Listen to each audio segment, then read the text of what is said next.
वह करुणा भी है, वह शक्ति भी है, वह सृजन भी है, वह भक्ति भी है। जी हाँ, आज हम बात करेंगे इस विशेष पेशकश में एक ऐसी महिला शख्सियत का जिन्होंने गोरखपुर से एक ऐसी शुरुआत की। इन्होंने मातृ आंचल सेवा संस्थान के नाम से एक संस्था की शुरुआत की, जिसमें आपको बता दें कि 1400 से अधिक शवों का, लावारिस शव जो होते हैं, बेसहारा जो शव होते हैं, उसका इन्होंने अंतिम संस्कार करने का बेड़ा उठाया। हमारे साथ मौजूद हैं पुष्पलता सिंह जी। आपको बता दें कि ये ऐसी महिला शख्सियत हैं जिन्होंने ये बेड़ा पूरे गोरखपुर में उठाया और आज इन्हें अम्मा के नाम से लोग जानते हैं। आइए इन्हीं से बातचीत करते हैं कि आखिर इन्होंने इसकी शुरुआत कब की और इनका उद्देश्य क्या है। पहले तो पुष्पलता सिंह जी, आपका बहुत स्वागत है। आपने गोरखपुर से ऐसी शुरुआत की, मातृ सेवा संस्थान जो आपका है। कब आपने ये सोचा कि मुझे ऐसी शुरुआत करनी चाहिए और कब आपके जहन में ये आया? ये तो सेवा तो मैं बहुत समय से कर रही थी। सेवा के ही भाव में मैंने शादी नहीं किया, अविवाहित रहने का फैसला लिया और मैं अविवाहित रह करके ही सेवा लावारिस जो वृद्ध जन रोड पे पड़े रहते हैं उनके लिए समर्पित थी। और रजिस्ट्रेशन मैंने संस्था का कराया 2020 में, जब मुझे एक महिला को, जो कि महावीर छपरा से मैंने उठाया था और थोड़ी समस्या आई थी कानूनी प्रक्रिया में, तब मुझे राय दिया गया था कि आप रजिस्टर्ड हो जाइए, तो मैंने 2020 में रजिस्ट्रेशन कराया था। उसके बाद जब लावारिस वृद्धजन को मैं रख रही थी तो एक बाबा थे जिनकी मृत्यु मेरे पास हुई थी, 1 साल मैंने उनको रखा था। तो उनकी अंत्येष्टि का था कि उनकी अंत्येष्टि अब कौन करेगा। और एक मेरे दिमाग में उससे पहले से भी चल रहा था कि आखिर लावारिस तो रोग पड़े हैं, तो उनकी मृत्यु भी लावारिस हालत में हो रही है, तो उनकी अंतिम संस्कार कैसे हो रहा है, उनकी बॉडी का क्या हो रहा है। तो ये दिमाग में मेरे चल रहा था। मैं उससे पहले भी प्रोसेस में चल रही थी। मैंने कई एप्लीकेशन नगर निगम को, एसएसपी सर को दिया था उससे पहले भी कि मुझे इसके लिए अनुमति दी जाए। एक लंबा समय चला कि अनुमति लेने में भी, फिर एक समय आया कि मुझे अनुमति मिल गई और मैं लगभग 2 साल से अंत्येष्टि कर रही हूँ। क्या है मातृ आंचल सेवा संस्थान? इसके तहत आप कैसे काम करती हैं? लोग आपसे कैसे जुड़ते हैं और आप आगे अभी क्या सोच रही हैं? मातृ आंचल सेवा संस्थान मैंने किसी व्यक्ति विशेष, किसी जाति धर्म को लेकर नहीं बनाया। मैंने मातृ आंचल इसलिए नाम दिया कि माँ का आंचल, मातृ मतलब माँ, हमारे माँ का आंचल। और मुझे लगता है दुनिया का सबसे पवित्र वस्त्र भी माना जाता है और पवित्र स्थान भी माना जाता है माँ का आंचल। और वो सभी जाति धर्म, चाहे वो किसी के, माँ के आंचल सबके उसमें है। मानिए तो अपनी माँ, मानिए तो दुर्गा माँ, जो जिस रूप में मान ले, लेकिन मैंने माँ को ही सोच के बनाया मातृ आंचल सेवा संस्थान, कि जितने लोग भी लावारिस, अक्षम, बेसहारा पड़े हैं, उनको माँ के आंचल के समान उनको प्रेम मिले। उनको, हम, एक बच्चा जब माँ के गोद में आता है आंचल में, तो अपने आप को सबसे ज़्यादा सुरक्षित महसूस करता है।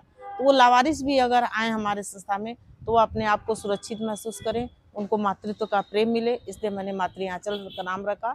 इसमें हम लोग लावारिस, अक्षम, बेसहारा के लिए, मानव के लिए भी काम करते हैं, जीव जंतुओं के लिए भी काम करते हैं कि कोई गौ घायल पड़ी है कहीं तो उनका भी इलाज कराना, स्वान का भी, बंदर का भी, इस पर भी काम करते हैं। रक्त पे भी काम करते हैं, थैलेसीमिया है, कैंसर के पेशेंट हैं, इमरजेंसी है कि किसी का एक्सीडेंट हुआ, तत्काल ब्लड की आवश्यकता होती है, तो लगभग 1 महीने 2 महीने का अंतराल पे हम लोग ब्लड डोनेशन कैंप भी कराते हैं। अभी मैंने 23 मार्च को करवाया था पुलिस लाइन में। पुलिस विभाग और बेसिक शिक्षा विभाग और नगर निगम के सौजन्य से एक बहुत अच्छा डोनेशन भी हुआ था। और अगर किसी को इमरजेंसी होती है तो हम लोग ब्लड भी उपलब्ध कराते हैं। हमारी तरफ से किसी भी तरह का कोई लेन देन नहीं होता, सभी चीज़ें निःशुल्क होती हैं। इसके अलावा हम लोग शिक्षा पे भी काम करते हैं। अभी हमारे यहाँ पे भी कुछ बच्चे, जो गरीब बच्चे हैं, सुबह में माने शिक्षा लेने के लिए आते हैं, निःशुल्क चलता है। एक राजेंद्र नगर में भी चलता है। हम लोग निःशुल्क शिक्षा पे भी काम करते हैं। हम रिसर्च कर रहे थे तो हमने कहीं देखा कि आप शिक्षिका भी रह चुकी हैं, शिक्षा से आपका भी जुड़ाव है। तो आप अपने बारे में जरा हमारे दर्शकों को बता सकें कि आपने कब ऐसा सोचा, आपकी पृष्ठभूमि क्या है, आपका परिवार का कैसा रहा? क्योंकि आप एक महिला हैं, आपके लिए एक चैलेंज साबित होता है ऐसा काम करना, समाज में निकल कर आना, लेकिन आपने वो करके दिखा दिया, आपने एक मिसाल पेश की। मैं गोरखपुर की ही रहने वाली हूँ। जन्म स्थान मेरा गोरखपुर ही है, गोरखनाथ के पास आवास है। मेरे पिता का नाम श्री रामचंद्र सिंह है और वह भी करीब 8-9 महीना पहले अकेला कर गए हम लोगों को। उनका साया मेरे सर से उठ गया। माँ मेरी हैं। हर माता पिता चाहते हैं कि बच्चा पढ़ लिख करके शादी करे, अपना घर बसाए, लेकिन मैं शुरू से ही कहती थी कि पापा शादी नहीं करूँगी। तो शुरू में पापा मम्मी को लगता था कि अरे वैसे बच्ची है तो कह रही होगी, और ऐसे ही सेवा में मन लग रहा। पापा भी मेरे तो दयालु प्रवृत्ति के थे, वो भी घायल गाय वाय पड़ी रहती थी तो दवा खरीद के अपने साथ लेके चलते थे। उन्हीं से मैंने ये चीजें सीखा, अपने पिता से ही। मेरे पिता इस काम में बहुत रुचि रखते थे, तो मुझ उनका जो थोड़ा था तो मुझे उस तरह से ज्यादा होता गया। और फिर मैंने जब कहा कि शादी नहीं करूंगी, मुझे सेवा ही करना था, तो पहले उन्होंने लाइटली लिया। और जब मैं बीएससी कंप्लीट कर ली तब उनको लगा कि नहीं, कहीं ऐसा ना हो कि वाकई में ये ना करे, इसका रुझान दूसरी तरफ चलते जा रहा है। तो उन्होंने प्रयास भी किया कि शादी हो जाए, काफी दबाव भी डाला, प्रेम से भी बात किया, चारों तरफ से भी प्रेशर पड़े। लेकिन जब मैंने स्ट्रिक्टली कहा कि नहीं, मैं करूंगी नहीं शादी, तो फिर मान गए। हाँ, काफी मुझे संघर्ष करना पड़ा। मुझे लगता है 5-6 साल तो मैंने काफी दबाव में ही बिताया है। लेकिन सेवा का, हाँ, मेरे पिता ने कभी मेरे सेवा कार्य का विरोध नहीं किया, मेरे पढ़ाई लिखाई पे कभी वो नहीं किया। मेरी एजुकेशन MSc MAd है, नेट है, मैं नेट भी हूँ, पास हूँ। और मैं डिग्री कॉलेज में प्रिंसिपल रही, BDC कॉलेज में प्रिंसिपल रही, फिर बेसिक में भी मैंने अपना वो दिया है। तो फिर शिक्षिका, मैं साइंस की स्टूडेंट रही, तो साइंस मेरा सब्जेक्ट भी रहा। लेकिन मेरा मन केवल सेवा में ही था, तो मैंने सेवा को ही प्रीफर किया।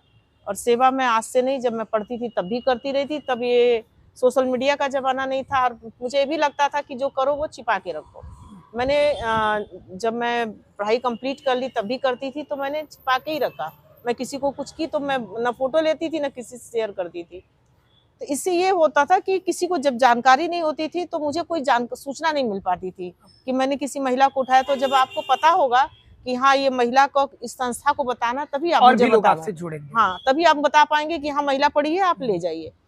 तो जब महावीर छपरा में इस चीज का हुआ, महावीर छपरा से जब मैंने रेस्क्यू किया था, उस समय काफी हाईलाइट हुआ था वो मैटर, पेपर में भी काफी पब्लिश हुआ था। उस समय ही मुझे कहा गया, कानूनी प्रक्रिया में जब मैं आई तब मुझे वहीं पे कहा गया कि मैडम, इसको आप प्रसारित भी करिए। बहुत सारी महिलाएं मिलती हैं, बहुत सारे वृद्ध हैं, बहुत सारे लोग हैं जो लावारिस हालत में पड़े हुए हैं, लेकिन किसी को जानकारी नहीं है कि कोई सूचना किसको दे, कहाँ उसको पहुंचाए। तब जाकर के मैं थोड़ी सी सोशल में आई, और तब भी मैं एक आध फोटो वगैरह करके कोई खींच देता था। मैं आज भी मेरा कोई व्यक्ति मेरे साथ नहीं होता, मेरा कोई कैमरामैन साथ नहीं होता, जो मेरे बगल में होता वो खींच देता, वो फोटो रहता है, चाहे हिलता हुआ हो, चाहे दौड़ता हुआ हो, चाहे चेहरा दिखे, चाहे पैर दिखे, कुछ भी। मुझे बस एक रहता है कि हाँ, आप ये जान जाएं कि ये संस्था सेवा कर रही है। अगर कोई जरूरतमंद पड़ा है, आप उसकी सूचना मुझ तक दे दें, मैं उनकी सेवा कर सकूं, उनको ला सकूं। मेरा उद्देश्य यही होता है। सोशल मीडिया के दौर में जिस तरीके से आप देखते हैं कि हर कोई एक गिलास किसी को पानी भी देता है तो फोटो खिंचवा के सोशल मीडिया पर डाल देता है, लेकिन आप करीब आप जैसा कि जानकारी के हिसाब से आप हजारों शवों का अंत्येष्टि कर चुकी हैं, लेकिन आपने उसका प्रचार प्रसार नहीं किया। लेकिन रही बात वही कि आपसे लोग ज़्यादा जुड़ेंगे तो आप ज़्यादा लोगों का और अंत्येष्टि उनका कुछ मदद जो भी है कर पाएंगे। ऐसे में सवाल यही है कि आपने जिस तरीके से आपका जॉब था सरकारी, आप एक बड़े पद पर थीं, आप चाहती तो ऐशो आराम की ज़िंदगी आपके लिए सुलभ थी, लेकिन आपने ये रास्ता चुना। आपके अंदर ऐसा भाव क्यों आया कि मुझे सेवा ही करना है? मुझे लगता है पूरे विश्व का बात कर लें या केवल भारत का कर लें, तो सारे लोग इसी चीज में रमे। 99% लोग रमे हैं कि शादी करेंगे, बच्चा होगा, उस बच्चे को पालेंगे, अपने माता पिता को भूल जाएंगे, फिर वो बच्चा बड़ा होगा, उसकी शादी होगी, वो हमें छोड़ देगा, वो अपनी दुनिया में रम जाएगा। तो ये एक, उसके बाद अंत जिस दिन हमारा होगा, एक बहुत गुमनाम अंत होगा, कोई पूछने वाला भी नहीं होगा। और फिर वो लावारिस हालत में उसी तरह पड़े होंगे, गिलास पानी का इंतजार होगा कि हमें पानी दे दे। तो मुझे वो जीवन पसंद नहीं आया कि शादी करो, खाओ और सो जाओ। हम धरती पे जन्म लेते हैं तो इसके लिए नहीं लेते हैं कि हम स्वार्थ के रूप में खाए पिए सो जाए और बच्चे पाल के अपना जीवन वो कर लें। हाँ, ये है, मैं ये नहीं कहूँगी कि सारे लोग शादी ना करें, शादी भी नहीं करेंगे तो विश्व का अस्तित्व खत्म हो जाएगा। ये भी एक जरूरी चीज है, पीढ़ी दर पीढ़ी चलना भी जरूरी है। लेकिन उसमें कुछ लोग अगर नहीं कर रहे हैं तो वो समाज कुछ सोच के ही नहीं कर रहा है। मेरा न करने का कारण ये था कि अगर मैं शादी कर लेती तो या तो मैं रिश्ते के प्रति ईमानदार होती या समाज सेवा के प्रति ईमानदार होती। अगर मैं शादी करती तो पति होते, बच्चे होते, सास ससुर होते, मेरी उनके प्रति भी जिम्मेदारियां होती। मैं रात बिरात नहीं निकल सकती थी। आज की डेट में मैं 12 बजे घर आती हूँ, 1 बजे आती हूँ, 2 बजे रात को आती हूँ। तो ये कोई परिवार इस बात को एडजस्ट नहीं कर पाता, बर्दाश्त नहीं कर पाता। इन सब चीजों को सोच के भी मैंने नहीं किया कि नहीं, मुझे स्वतंत्र होकर करना है। मेरे ऊपर बंदिश ना हो कि नहीं, तुम्हें यहाँ नहीं जाना है, घाट नहीं जाना है, कोई बॉडी नहीं उठानी है। मुझे नहीं लगता कि आज की डेट में कोई भी पुरुष अपनी पत्नी को अलाउ करेगा कि तुम जाओ, डेड बॉडी उठाओ और अंत्येष्टि करो। तो इन सब चीज़ों को सोच के ही मैंने अविवाहित रहने का फैसला किया। समाज सेवा के लिए आपने अपना वो सब कुछ त्याग दिया केवल समाज की सेवा करने के लिए, लेकिन आज आप वास्तव में आज चर्चा का विषय अगर बन रहा है तो आप वास्तव में एक मिसाल कायम कर रही हैं, क्योंकि आपने उन तमाम पदों को, उन तमाम अपने पर्सनल चीज़ों को छोड़ दिया, अपनी पर्सनल खुशी के बारे में ना सोचा, बल्कि आपने ये देखा कि मैं समाज की सेवा करूंगी, इसी वजह से आपने ऐसा किया। अब ऐसा सवाल ये है कि आप उद्देश्य आपका क्या है, आगे का आप क्या सोचती हैं इस संस्था को लेकर कि और आगे कैसे आप बढ़ें और ज़्यादातर लोगों के पास आप कैसे पहुँचें, आप तक लोग जानकारी पहुँचा पाएँ? देखिए, मैं तो चाहती हूँ कि मैं पूरे उत्तर प्रदेश में, कम से कम उत्तर प्रदेश में मैं इस काम को शुरू कर सकूँ, क्योंकि सभी लोग जीते जी लोगों की सेवा करने के लिए तो बहुत लोग खड़े हैं, मरने के बाद कोई नहीं खड़ा होता। जो लावारिस हैं उनके लिए तो स्पेशली कोई नहीं होता। कई कारण हैं कि नहीं लोग खड़े होते, क्योंकि बॉडी 72 घंटे रखी हुई होती है, तो बॉडी में से भी थोड़ी दुर्गंध आती है, थोड़े बॉडी भी विकृति होती है, क्योंकि ट्रेन से कटे हुए हैं, कोई पानी में डूब के मरा है, कोई जला हुआ है, कोई किसी कंडीशन में, तो बॉडी भी बहुत अच्छे उसमें नहीं आती। तो एक तो ये भी कारण है। दूसरा, बहुत से लोगों के धार्मिक जो मान्यताएं हैं वो अलग हैं कि नहीं जाना चाहिए, नहीं छूना चाहिए।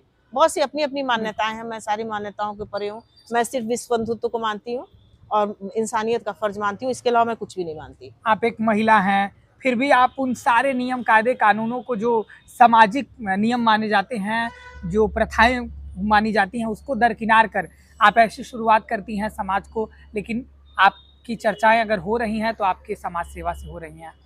लेकिन एक सवाल ये बनता है कि आपने जैसा बताया कि 1061 लगभग आपने हिंदू शवों का अंत्येष्टि कर दिया है, 400 आप बता रहे हैं कि आपने मुस्लिम शवों का अर्जुमन संस्था है उनको सपोर्ट तो किया। ये यही सवाल कि मुस्लिम शवों को आप कैसे करती हैं क्या? देखिए, हिंदू शवों का तो पोस्टमार्टम में पता चल जाता है कि हिंदू की बॉडी या मुस्लिम की बॉडी है, क्लियर हो जाती है। तो अगर मुस्लिम की बॉडी होती है तो उनको ससम्मान एक अर्जुमन संस्था है जो मुस्लिम शवों की अंत्येष्टि करती है, उनको सौंपी जाती है। कारण है कि उनके यहाँ एक तो महिलाओं को अलाउ नहीं है अंदर जाना, दूसरे मैं हिंदू हूँ तो इसके लिए भी अलाउ नहीं है, तो इसलिए मेरी समस्या आती है, जबकि मैं करना चाहती हूँ। अच्छा, मैं चाहती हूँ कि मैं उनकी भी अंत्येष्टि उनके धर्म के अनुसार, उनके रीति रिवाज के साथ ससम्मान करूँ।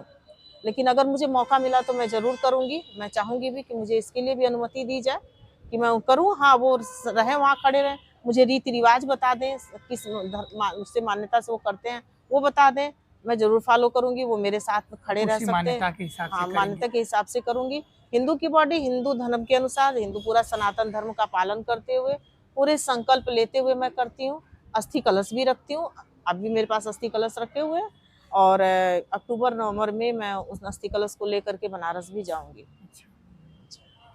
आपको ये कैसे पता चलता है कि हाँ लावारिस शव हैं, बेसहारा शव हैं, और आप उन तक कैसे पहुंचती हैं? पुलिस विभाग से, समस्त थानों से। जैसे मैंने जब अंत्येष्टि के लिए शुरू किया था, एप्लीकेशन दिया था, तो इससे एसएसपी सर का ऐसा जब परमिशन मिला तो सारे थानों को सूचित कर दिया गया था पुलिस विभाग के सौजन्य से कि अंत्येष्टि करेंगे। तो वहाँ से मुझे सूचना मिल जाती है 72 घंटे पहले कि ये लावारिस शव मिले हैं और 72 घंटे बाद इनकी अंत्येष्टि होनी है। सारी बॉडियाँ 72 घंटे रखी जाती हैं। 72 घंटे बाद उनका जब कोई परिजन उनको लेने नहीं आते हैं तब उनका पोस्टमार्टम होता है। पोस्टमार्टम के बाद उनकी अंत्येष्टि होती है। तो जब कोई लेने नहीं आता, तो जैसे आज 72 घंटे हो गए, तो मुझे सुबह में बता दिया जाता, दोपहर तक मेरे पास सूचना आ जाती है कि मैडम इनके परिजन नहीं आए हैं, आज इनका पोस्टमार्टम किया जाएगा, तो आज इनकी अंत्येष्टि की जाएगी। तो फिर जब पोस्टमार्टम हो जाता है, फिर बॉडी में रिसीव कर लेती हूँ और फिर अंत्येष्टि करती हूँ। क्या आपके पास अगर कोई बॉडी आती है तो आप भी ये कोशिश करती हैं खोजने का कि ये किसके परिवार की बॉडी है? आप भी सोचती हैं कि परिवार तक मैं इस बॉडी को पहुंचा दूं? मेरी पूरी कोशिश होती है, लेकिन बॉडीज जो हैंडओवर होती हैं मोस्टली बहुत विकृत अवस्था में होती हैं, फोटो शेयर करने लायक नहीं होते। आप फोटो शेयर नहीं कर पाएंगे, ये अगर किया जाए तो शायद आपका मन भी थोड़ा सा विचलित हो सकता है, तो मैं फोटो शेयर नहीं करती। हाँ, कुछ फोटोज जो शेयर करने लायक होते हैं मैंने उनको सोशल मीडिया पे शेयर किया है, और मैं बनारस, कर्नाटका, और अभी जल्दी मैंने एक सहजनवा के बॉडी को भी मैंने अंत्येष्टि कर दिया था। 1 महीने बाद उनके परिजन को पता चला कि उनकी मदर की अंत्येष्टि मैंने की है, तो 1 महीने बाद वो अस्थि कलश लेके गए। हाँ, बनारस वाले भी अस्थि कलश लेके गए। हाँ, कोलकाता वाले जो थे उन्होंने फ़ोन किया, अंत्येष्टि में करने घाट पे पहुँची हुई थी, तो उन्होंने फ़ोन किया कि मतलब ये मेरे परिजन हैं और मतलब हम बॉडी लेना चाहते हैं। तो उनका फिर बॉडी रखा गया था और वो आए और बॉडी लेके गए। तो प्रयास होता है कि मैं तो पूरी तरह चाहती हूँ, मैं तो उस दिन का इंतज़ार कर रही हूँ कि कब लावारिस शव मिलना बंद हो जाए। जिस दिन लावारिस शव मिलना बंद हो जाएगा, उस दिन ये मन हो जाएगा कि हर बेटा, हर बेटी अपने माता-पिता का, अपने परिवारजन का, जो कि किसी न किसी उसमें विकृति, साम्य विकृति से मतलब मानसिक विक्षिप्त हैं या किसी तरह से जो भी उनका व्यवहार हो, जिस कारण से वो रोड पे हैं, उस कारण वो रोड पे नहीं है, उनका सेवा कर रहे हैं, मेरे जैसे लोगों की आवश्यकता नहीं पड़ेगी। बिल्कुल। आपने इतने शवों का अंतिम संस्कार किया है, अभी तक आपको मोस्टली क्या लगा है कि ये कैसी बेसहारा जो शव हैं वो कैसे परिवार से रहे हैं? क्या वो मतलब उनके परिवार ने उनसे दूर कर दिया या कैसा आपको लगा? देखिए, मैंने इन्हीं हाथों से ईश्वर का आदेश कह लीजिए, मेरा दुर्भाग्य भी कह सकते हैं कि मैंने इस हाथ से ही एक जन्म लिए दूध-मुँहे बच्चे से लेकर के और 90 साल के लोगों तक का मैंने अंतिम संस्कार किया है। कोई उम्र नहीं बची है जिसकी मैंने अंतिम संस्कार नहीं किया। और सबसे ज़्यादा जो बॉडी मिलती है वो यूथ की मिलती है। 25 साल का परसों जो मैंने किया है, वो एक बॉडी 25 साल की थी, एक करीब 30-35 साल के लड़के की थी। तो ये अब उनकी बॉडी लावारिस कैसे मिलती है, अभी इसके ऊपर तो मैं कोई वो नहीं कर सकती कि लावारिस कैसे। हाँ, उनके ऊपर कोई आई कार्ड नहीं मिलता, कोई एड्रेस नहीं होता, पता तो नहीं चल पाता है। लेकिन कुछ दुर्घटनाएं ट्रेन से है, कोई एक्सीडेंटल है, कोई दिमागी रूप से अस्वस्थ हैं तो वो यहाँ पड़े हुए हैं, बहक करके आ गए हैं, या कोई छोड़ा हो तो विधाता जाने कि वो कैसे यहाँ पहुँच जाते हैं। तो इस कारण से भी इनके परिजन का पता नहीं चल पाता। अभी मेरे पास एक लड़का है, मैंने जिला अस्पताल में रखा हुआ है, उसके हाथ पे एड्रेस लिखा हुआ है, उसके सुनील लिखा हुआ है, रायबरेली एड्रेस भी लिखा हुआ है। वो लड़का गूंगा और बहरा है। साल भर से ऊपर हो गया मुझे अपने पास रखे हुए। मैंने वहाँ एसएसपी सर से भी बात किया है, वहाँ के जो एरिया के पुलिस के अधिकारी हैं, मैंने सारे थानों पे भी बात किया, उसके फोटो भी शेयर किए, लेकिन आज तक उसके परिजन का पता नहीं चल पाया। जबकि निश्चित है कि अगर उसके हाथ पे लिखा गया है, इसलिए ही लिखा गया है कि वो कोई अगर देखे तो उस तक वहां तक पहुंचा दे, लेकिन पता नहीं चल पा रहा। जो गुदाई की गई है वो लिखावट जो है बहुत क्लियर नहीं है, रायबरेली पता चल रहा है, बाकी सुनील नाम है कि अनिल नाम है ये क्लियर नहीं हो रहा है। वो बच्चा अभी भी जिला अस्पताल के उसमें एक रूम बना लिया रखा गया जिसमें लावारिस लोगों को रखा जाता है, वहाँ पे वो बच्चा आज भी है। लड़का 35 साल का होगा, 30-35 साल का होगा। मैं अपने आश्रम में इसलिए नहीं रख पा रही क्योंकि केवल महिलाओं को रख रही हूँ। अगर पुरुषों को रखने के लिए भी मुझे जगह उपलब्ध हो जाए तो मैं पुरुषों को भी रखना शुरू कर दूंगी। तो आप अपने आश्रम में महिलाओं को रखती हैं, आपका आश्रम यही है? जी। कितनी महिलाएं अभी आपके पास होंगी? मेरे पास महिलाएं आती जाती रहती हैं, किसी दिन संख्या आपको 15 मिल जाएगी। तो ये महिलाएं रोज आती जाती रहती हैं? नहीं, ऐसा नहीं है। जैसे अभी मेरे पास महिलाएं इस बीच में 12-13 हो गई थी, तो एक महिला कानपुर की थी, उनको मैंने कानपुर पहुंचवाया। एक बस्ती की थी, एक संत कबीर नगर थी, गोरखनाथ थाने से थी, संत कबीर नगर की थी। संत कबीर नगर से गोरखनाथ थाने पे मैंने बुलाया था, उनको हैंड ओवर किया। एक कानपुर में हैंड ओवर किया, सिद्धार्थ नगर में 2 महिलाओं को हैंड ओवर की हूँ, ये बासी के पास 2 महिलाओं को हैंड ओवर की हूँ, एक देवरिया में हैंड ओवर की हूँ। तो ऐसे इन लोगों का जब पता चल जाता है कि इनके परिजन यहाँ पे हैं, फोटो शेयर करती हूँ मैं, अगर पता चल जाता है तो फिर मैं उनको बिल्कुल। हम तस्वीरों में भी देख रहे हैं कि आप कैसे जानवरों से भी आपका प्रेम है, आपके यहाँ कई सारे जो जानवर हैं आपके साथ रहते हुए दिखाई दे रहे हैं। आपने मातृ आंचल सेवा संस्थान की शुरुआत की, आप बेसहारा जो महिलाएं होती हैं। डॉग्स आप देख रहे हैं मेरे पालतू नहीं है, ये वो एक डॉग है, वो मेडिकल कॉलेज पे होली के दिन दबा पड़ा था, वो उस समय 6 महीने का बच्चा था और किसी गाड़ी ने दबा दिया था, पूरा खून से लथपथ था। इस करीब 11:30-12 बजे रात को मेरे पास सूचना आई होली के दिन कि कोई गाड़ी वाला दबा दिया, मैडम जिंदा है और तड़प रहा है। मैं गई वहाँ पे मेडिकल कॉलेज के आगे, खुद गई मैं और फिर मैं उसको उठा के लाई। मैंने डॉक्टर हैं VK सिंह सर हैं, मैंने उनसे बात किया, उनको रात में ही मैं जगा करके उसका ट्रीटमेंट कराई। वो डॉग बस तो गया, आपने देखा होगा उसके पिछला दोनों पैर नहीं है, वो 2 पैर पे चलता है लेकिन बहुत एक्टिव है, सीढ़ी उड़ी सब चढ़ जाता है। अभी देखिए यहाँ से चढ़ के वो खुद भी गया है। सब तो मेरे पास 2-2.5 साल से है। तो इस तरह से भी डॉग, एक डॉग है जो ट्रेन से डैमेज है, उसका आधा हिस्सा कटा हुआ है, वो भी अभी तक जिंदा है, उसको भी रखी हुई हूँ। केवल महिलाएं नहीं, केवल पुरुष नहीं, बल्कि जानवरों तक भी आपकी पहुंच है और आप उनका सेवा करती रहती हैं। महिलाएं आपके पास जो बेसहारा महिलाएं हैं वो आपके पास आती जाती रहती हैं, आप उनके परिवार तक सकुशल पहुंचाने का भी काम करती हैं। आगे आप क्या सोच रही हैं अपने मातृ आंचल सेवा संस्थान को लेकर? आप क्या चाहती हैं कि लोग जो हैं आपसे क्या उम्मीद करें? देखिए, मैं तो चाह रही हूँ कि मानव हित में जितने कार्य हो सकते हैं, मानव हित में, जीव जंतु हित में, मैं उस सारे क्षेत्र में काम करूँ। अभी मैंने मतलब तब भी साल भर तो हो ही गया, मैंने महिला उत्पीड़न पे भी काम करना शुरू किया। पुरुष उत्पीड़न में, पुरुष उत्पीड़न पे तो कोई काम ही नहीं कर रहा, जबकि हकीकत है कि इस समय पुरुष भी उत्पीड़ित हैं, जो मैंने खुद भी देखा है। हैं? मैंने देखा, खुद देखा है मैंने, मैं देख रही हूँ। समाज में ऐसा नहीं है कि परिवर्तन हो रहा है तो बहुत कुछ में परिवर्तन हो रहा है। तो मैंने पुरुष उत्पीड़न पे भी वो काम शुरू किया, महिला उत्पीड़न पे भी शुरू किया है। अब यहाँ पे मैं ऑफिस पे मैं लीगल एडवाइजर भी बैठाऊंगी, पहले भी बैठाती रहती दुर्गाबाड़ी वाले ऑफिस पे। तो कोई महिला अगर कोई पुरुष यहाँ आना चाहते हैं तो वो आकर के निःशुल्क एडवाइस ले सकते हैं। कोई फीस नहीं, जो एडवोकेट रहते हैं वो कोई फीस नहीं लेते, पूरी मदद करते हैं। लेकिन सत्य का, अगर आप आते हैं और आप गलत हैं तो मैं आपके खिलाफ काम करूंगी। अगर आप सही हैं, आप सच में प्रताड़ित हैं, तब मेरे पास आइए। झूठा लेकर के कि नहीं चलो झूठा आरोप करके वो करा दें, वो नहीं, वो मैं मदद नहीं करूंगी। मैं जान जाऊंगी तो फिर उल्टा खिलाफ आपके काम करूंगी। एक आपके हम फेसबुक पे देख रहे थे, आपने एक पोस्ट डाला था यूपीपी के एग्जाम में लेकर के कि अगर कोई भी बच्चियां जो दूर दराज से आ रही हैं उनका आप मदद करेंगी, उन्हें कोई भी सहायता चाहिए तो आपसे कांटेक्ट करें। उसके बारे में आप जरा बताएं। हाँ, मैंने परसों डाला था और काफ़ी बच्चियां आई थी, मुरादाबाद की आई थी और नोएडा से आई थी। 2 बच्चियां नोएडा की थी, 2 मुरादाबाद की थी, 2 बच्चियां मुरादाबाद की थी और यहाँ के काशी के पास की थी, आजमगढ़ की थी। तो बहुत सारी बच्चियां आई, रह के गई यहाँ से और परीक्षा दी। अभी एक बच्ची को तो एड्रेस भी नहीं पता था, तो मैं उसको ले जाके छोड़ी भी हूँ। अभी मैं दोपहर में गई थी उसको छोड़ने। अगर आप लोगों से कुछ कहना चाहें तो पुष्पलता जी, आप 2 लाइन में क्या कहना चाहेंगी? हमारे दर्शक जो सुन रहे हैं, आप मैसेज क्या देना चाहेंगे उन्हें? सबसे पहले तो मैसेज मैं यही देना चाहूँगी, हाथ जोड़ करके करबद्ध निवेदन करना चाहूँगी कि आप लोग अपने आसपास भी लोगों को जागरूक करिए कि कोई मतलब अगर मानसिक विक्षिप्त भी है, दिव्यांग भी है, किसी कारण से वो नहीं अपना काम कर दैनिक जीवन जी पा रहा है, तो उसको रोड पे ना फेंकें, उसे रखें अपने पास, उसकी सेवा करें। यदि आप नहीं कर पा रहे हैं तो आप मेरे से संपर्क कर लीजिए, मेरे नंबर पे कॉल करिए, मेरे पास पहुंचा दीजिए। मैं उनको रखने के लिए तैयार हूँ, उनको कपड़ा, उनको खाना भोजन देने के लिए तैयार हूँ। इसके अलावा जो अगर आपके परिवारजन के नहीं है, रोड पे भी आपको दिख रहे हैं, तो उसकी भी सूचना आप हमको दे सकते हैं। इस अतिरिक्त कोई लोग लावारिस शो तो मैं जलाती ही जलाती हूँ।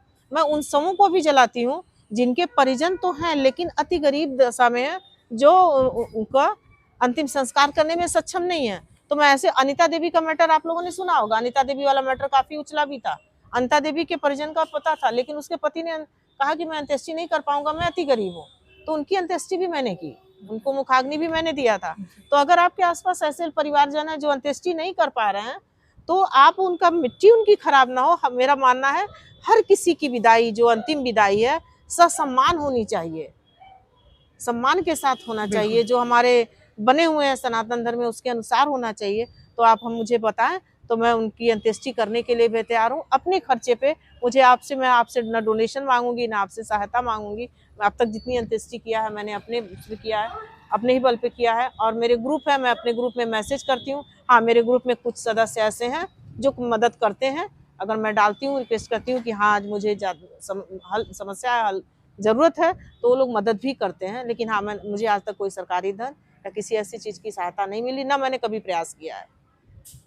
मैं दानी निस्वार्थ भाव से आपका समाज सेवा, और अगर आप इनसे जुड़ना चाहते हैं तो मातृ आंचल सेवा संस्थान का ये पोस्टर हम आपको स्क्रीन पर दिखा रहे हैं। हम इनका काम भी स्क्रीन पर दिखा रहे हैं, जो लगातार ये समाज सेवा के रूप में करती आ रही हैं।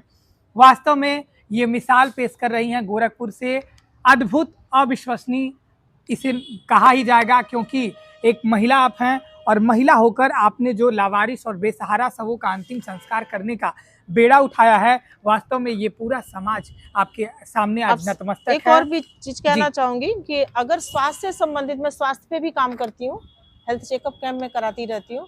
अगर स्वास्थ्य से संबंधित भी किसी को समस्या है तो भी मुझसे संपर्क कर सकता है। जो डॉक्टर्स हैं मेरी टीम में, वो लोग निःशुल्क ही करते हैं सारी सेवा। हाँ, अगर बड़े सर्जरी की आवश्यकता पड़ती है तो आजकल गवर्नमेंट की बहुत सारी पॉलिसी है, स्कीम है, तो उसके अंतर्गत भी हम लोग करते हैं, तो उस पर भी हम सहायता कर सकते हैं।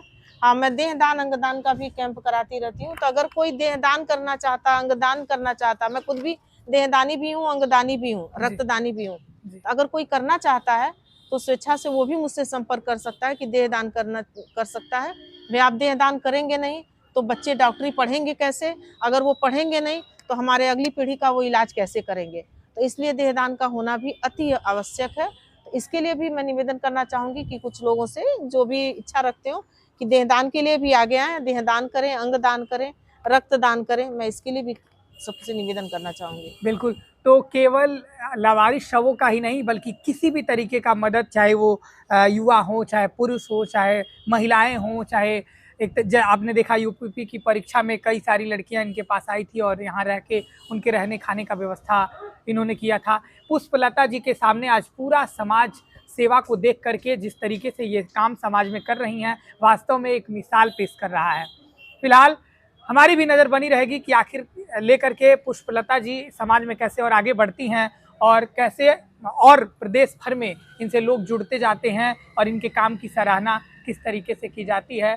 हमारी भी नज़र बनी रहेगी और अभी के लिए इतना ही। आगे ऐसी ही एक शख्सियत से हम फिर मुलाकात करेंगे और आप तक ज़रूर पहुंचाएंगे। हमारा वीडियो अगर आपको पसंद आए तो लाइक शेयर सब्सक्राइब ज़रूर करिएगा। अभी के लिए इतना ही। आप देखते रहिए बेधड़क खबर। मैं था आपके साथ आतिश कुमार।